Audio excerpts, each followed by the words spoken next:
Cordial saludo, amigas y amigos estudiantes del programa de licenciatura en Educación Física, Recreación y Deportes. Nos encontramos en la asignatura Introducción a la Educación Física, la Recreación y el Deporte. Como su nombre lo indica, haremos en este curso una introducción genérica de lo que es el programa, para que ustedes de entrada tengan una idea de los compromisos en términos sociohistóricos que se están enfrentando y poder tomar determinaciones objetivas con respecto a su futuro profesional. Bienvenidos entonces a la primera clase de Introducción a la Educación Física. Nosotros hablamos de una formación en licenciatura. ¿Qué es ser un licenciado en educación? Es ser un facultado para formar integralmente a la persona humana. Ahora la pregunta, ¿qué es eso de formación humana integral?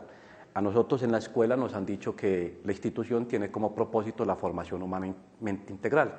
En el colegio nos repitieron la misma expresión y en la universidad también nos dicen, nuestro propósito es la formación humanamente integral. Uno siempre se cuestiona como docente, ¿qué es eso de formación humana integral?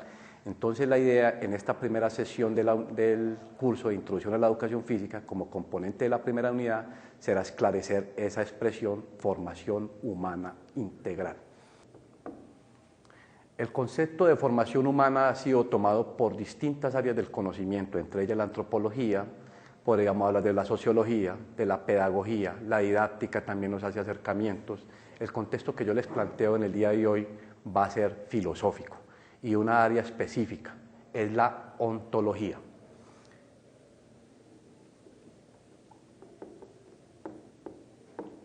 La ontología es una ciencia de corte metafísico que nos habla del ser en cuanto ser. Entonces vamos a hacer uso de esta teoría del conocimiento para hablar qué es eso de formación integral. La idea es que lo que yo les comparta en este corto tiempo pueda ser comprendido en cualquier cultura, en cualquier lugar del planeta Tierra, porque al fin y al cabo pertenecemos a la misma especie, la especie homínida, solo que por fenómenos de orden cultural se nos va olvidando eso y nos vamos traspolando a un ideal de proyecto humano que hasta la fecha no hemos consolidado. Entonces es la pregunta por el hombre. Otra forma de abordar esta temática es preguntándonos quién es el sujeto que enseña, quién es el sujeto que aprende, y siempre llegaremos al mismo punto, el hombre. Entonces, si el hombre es el sujeto que enseña y el hombre es el sujeto que aprende, entonces aprendamos a identificar quién es el hombre. Entonces, ontológicamente, la respuesta que se da a la pregunta de quién es el hombre llega a este tipo de respuestas. El hombre es una realidad, una realidad multidimensional, un ser en relación consigo mismo o con el otro, un ser en continuo movimiento, un ser en proceso de desarrollo a escala humana. Les he socializado 4 definiciones a la pregunta del hombre. Psicológicamente, un ser en desarrollo a escala humana. Vamos a hablar de la biomecánica del movimiento, un ser en continuo movimiento. El movimiento es una de las características fundamentales de la vida. Todo lo que está en movimiento solo está quieta la nada. Otra tercera definición, más de corte antropológico y filosófico, es el ser en relación, tanto consigo mismo como con el otro y los otros. Vamos a ubicarnos entonces en términos ontológicos y antropológicos en esa definición. El hombre es un ser en relación consigo mismo y es un ser en relación con el otro. ¿Esto a dónde nos lleva? Cuando hablamos de que el hombre es un ser en relación consigo mismo, la ontología nos presenta al hombre como una realidad multidimensional. Esa realidad multidimensional que supera las expresiones antiguas, o más bien clásicas, de la época socrática, platónica, que nos hablaban del dualismo cuerpo-alma, cuerpo-espíritu. En las teorías del conocimiento más modernas podríamos estar trabajando el hombre como una realidad más multidimensional. Entonces, en términos de la relación consigo mismo, todo ser humano tiene una dimensión de corte físico, motriz. Y podemos constatar eso en términos de la lógica, si es verdad o es mentira. Ustedes, estudiantes, me están observando a mí. Me observan porque soy un cuerpo físico que está en movimiento. Yo los observo a ustedes. ¿Por qué? Porque a través de mis sentidos percibo que también son cuerpos físicos en movimiento. Entonces podríamos determinar en términos de la lógica que el hombre tiene una dimensión física que se mueve. Entonces estamos hablando de una dimensión físico-motriz o una dimensión biológico-motriz. También podríamos decir que el hombre es un ser que piensa. Ustedes están pensando en los conceptos que yo estoy construyendo o enunciando para ustedes, y al mismo tiempo yo tengo que estar reflexionando acerca del hilo conductor de mis contenidos. Entonces podríamos decir que el hombre también es una dimensión racional. Tiene razón, es un hombre que piensa. Aquí podríamos hacer una diferencia filosófica, aunque no me gustaría enredarlos, pero una cosa es el hombre que piensa y otra cosa es el hombre que es consciente de que piensa. Ahí estaríamos hablando del Homo sapiens y del Homo sapiens sapiens. Entonces la idea es tener un hombre que razone, que sea consciente de que es un ser pensante para que le dé sentido significativo a su vida. El hombre también es una dimensión emocional, ¿cierto? En términos bioquímicos podríamos decir que orgánicamente o biológicamente estaríamos hablando de hormonas, ¿cierto? Entonces el hombre emocionalmente, en términos de la lógica, yo les pongo ejemplos. Cuando usted se ríe en una sala de reunión, cuentan un chiste, usted se ríe, ¿por qué se ríe? Eso es una emoción. Uno a veces no encuentra argumentos o construcciones conceptuales para explicar por qué me río, uno simplemente se ríe. Uno siente dolor y uno llora, uno se entristece. Si yo les preguntase a usted por qué llora, usted por qué está triste, a veces le da dificultad conceptualizar el por qué maneja ese tipo de emociones. Lo único que sí es consciente en términos de la lógica es que usted es un ser emocional, tiene emociones en su cuerpo. Y la otra dimensión sería una dimensión de orden espiritual.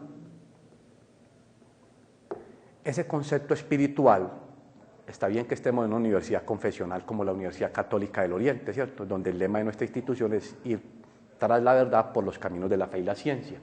Pero para ser un poquito más integrales en términos de las diferentes culturas que hay en este espacio académico, vamos a manejarlo como un motivante de la existencia. Hay algo que mueve y motiva la vida. A eso le vamos a llamar espiritualidad. Si tú lo quieres llamar energía, bienvenido sea de momento, no hay problema, pero hay algo que motiva la existencia.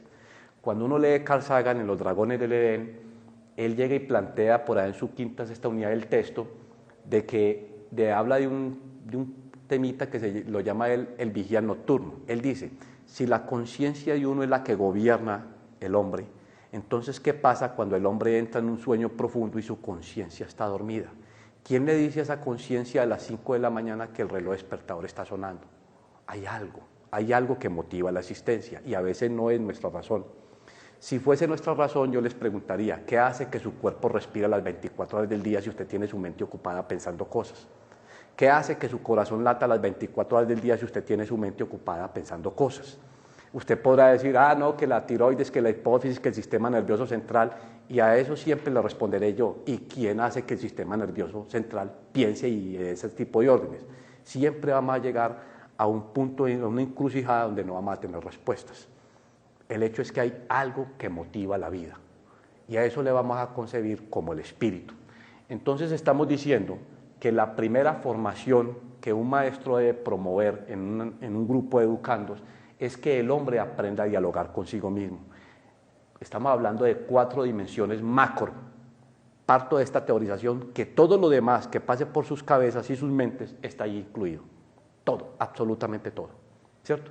Entonces, si estamos hablando de que formar integralmente es formar al individuo para una relación consigo mismo, entonces nuestro sistema educativo anda muy mal, porque a ninguno de nosotros se nos formó en esta forma de pensar. Entonces nos está diciendo que si cada uno de ustedes lo represento con este simbolismo, somos un círculo, entonces nos está diciendo que esas 4 dimensiones se integran para formar el hombre. Entonces la pregunta es que uno se hace desde esta primera clase de introducción a la educación física, ¿cómo nos han formado en la dimensión físico-motriz? Aquí vienen las partes críticas del sistema educativo. A nosotros biomédicamente se nos ha enseñado que el hombre, para poder generar adaptaciones orgánicas en su cuerpo, necesita ser estimulado mínimo 3 veces por semana con una intensidad de 1 hora por sesión. Y las clases de educación física son 1 vez por semana y escasamente de 1 hora cuando hay instituciones que las tienen. Dígame la básica primaria que no cuenta con profesores de educación física. Entonces quiere decir que a ninguno de los colombianos que estuvo por básica primaria en instituciones públicas se le formó en corporeidad. Nadie le dio una orientación de cómo cuidar su corporeidad. ni prepararla para procesos de envejecimiento y mucho menos para procesos de desarrollo en términos de reproducción. Entonces hay una deuda grande en esa dimensión físico-motriz. De ahí que nos encontremos en la sociedad y en la relación cotidiana cuerpos que con solo su apariencia gritan y piden auxilio frente al abandono que los tiene el sujeto que los porta, ¿cierto? En un programa como Discovery aparece ese tipo de programa, se llama Cuerpos que Gritan. Los invito a que observen ese tipo de documentales para que miremos cuerpos en escena, cómo piden auxilio de ser rescatados ante un poseedor que los abandonó totalmente. ¿Culpa de ese poseedor de ese cuerpo? No, fruto de la cultura. Hubo una defecio.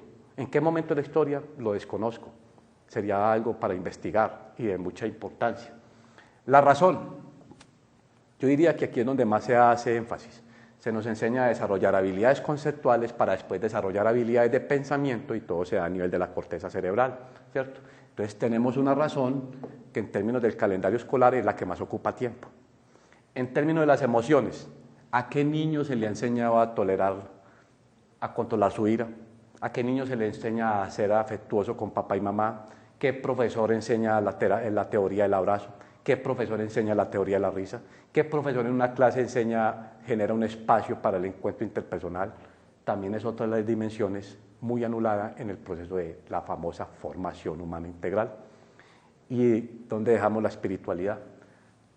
Usualmente el concepto de espiritualidad parece ser que es una responsabilidad que solamente recae en las instituciones confesionales y allí se trabaja una religión y propia de una institución religiosa, ¿cierto? Y cada uno, pues como religión y como institución religiosa, pues hará, digamos, un proceso de formación orientado al credo religioso que profesa. En este caso nuestra universidad es confesional cristiano-católica, los docentes manejamos una identidad de corte cristiano-católico, cristiano porque seguimos una filosofía de Cristo, cristianos porque concebimos que el hombre trasciende, no se queda en un plano material, cristiano porque sabemos que esa trascendencia demanda una serie de conductas muy reguladas por parte de nosotros, que es lo que usualmente llamamos los 10 mandamientos, católico porque somos hombres de corazón abierto, de mente abierta para las diferentes manifestaciones de la cultura, esos sí dogmáticos en nuestros principios, uno se abre a la realidad, cosas nuevas, las integra uno, modifica sus procesos de madurez, pero al mismo tiempo vuelve y se acoraza para proteger la identidad. Es una forma de entender lo dogmático. A veces los jóvenes por acelerados dicen que el dogmático es lo cerrado, que ellos no quieren cambiar. No, nos hace falta más cultura religiosa para entender de qué estamos hablando. Pero aquí en la parte inicial, entonces cuando hablamos de la formación humana integral, estamos hablando ontológicamente de que el hombre es una realidad multidimensional y aquí tenemos las primeras dimensiones del hombre en su relación consigo mismo. Habíamos dicho que el hombre era un ser en relación. Entonces, la primera invitación, jóvenes, es cada vez que lleguen a sus casas, de una cotidianidad normal, dediquen una horita en las noches, antes de acostarse. Los invito a que si tienen esta capacidad en términos de disciplina, acuéstense en su cama, apaguen televisores, apaguen celulares, apaguen todo lo que los puede entretener o distraer y reflexione profundamente en qué condiciones está usted en su diálogo consigo mismo. Mírese su cuerpo, reflexione en su cuerpo. Si siente alguna incomodidad porque no le agrada su cuerpo, pues pregúntese en términos racionales qué es lo que ha hecho que no le gusta verse a un espejo. Ese es el diálogo consigo mismo. Por eso es que al ser humano le molesta tanto la soledad, porque la soledad siempre nos exhorta a dialogar con la intimidad. Por eso la ciencia y la tecnología vive suministrándote una cantidad de aparatos para mantenerte entretenido.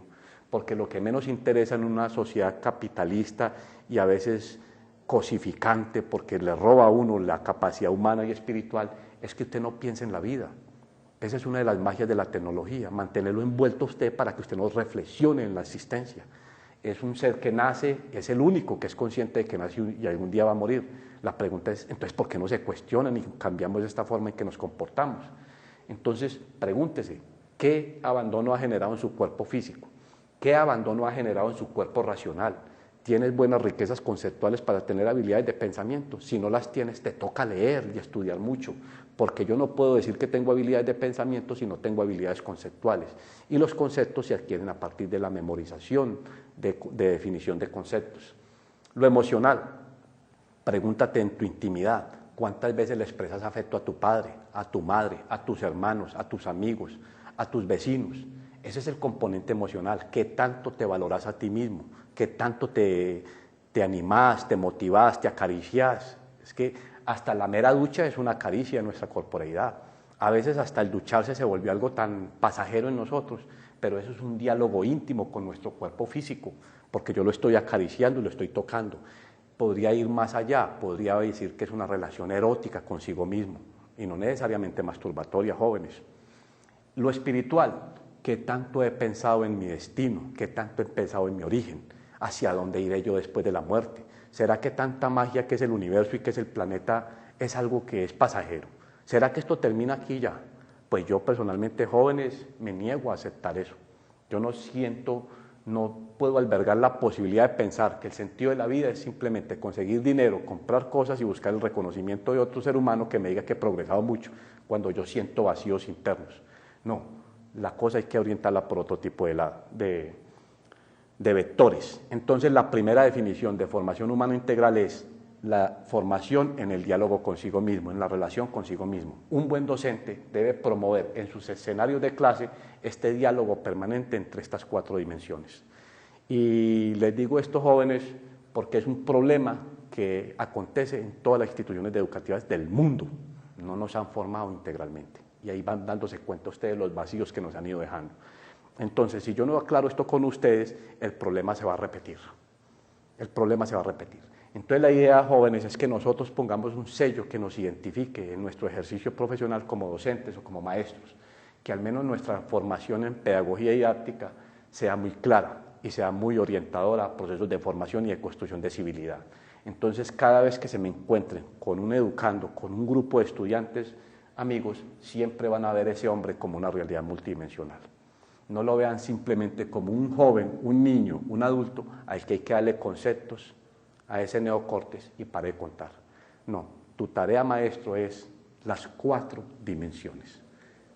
Ya es cuestión de que desarrolles unas buenas habilidades didácticas, formación que van a tener en el proceso de la carrera, para que de cierta manera generes estrategias en tus aulas de clase para que estas 4 dimensiones estén permanentemente en todo encuentro. El día de hoy estamos haciendo una clase magistral, es necesario para poder darle sentido a esto, pero más adelante van a ver cómo a través de las prácticas recreativas, expresivas, acuáticas, vamos a integrar las 4 dimensiones.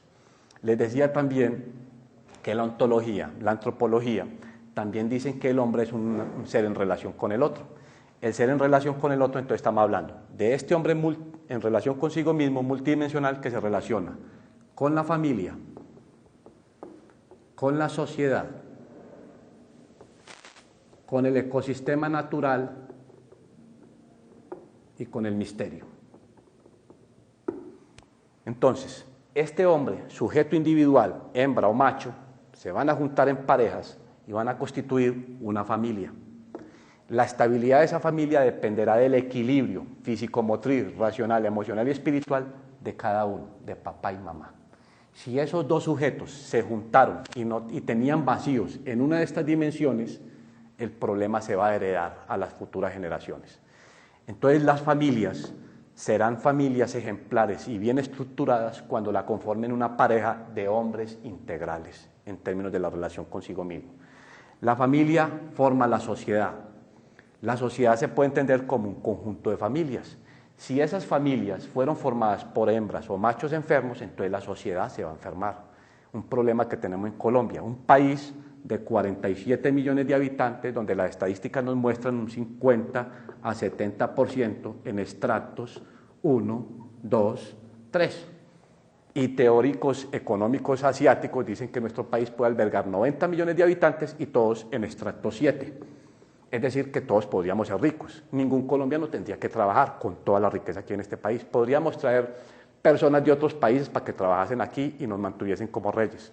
Entonces, la pregunta es, si eso es así, entonces, ¿por qué 47 millones, el 60% está aguantando hambre o está pasando necesidades?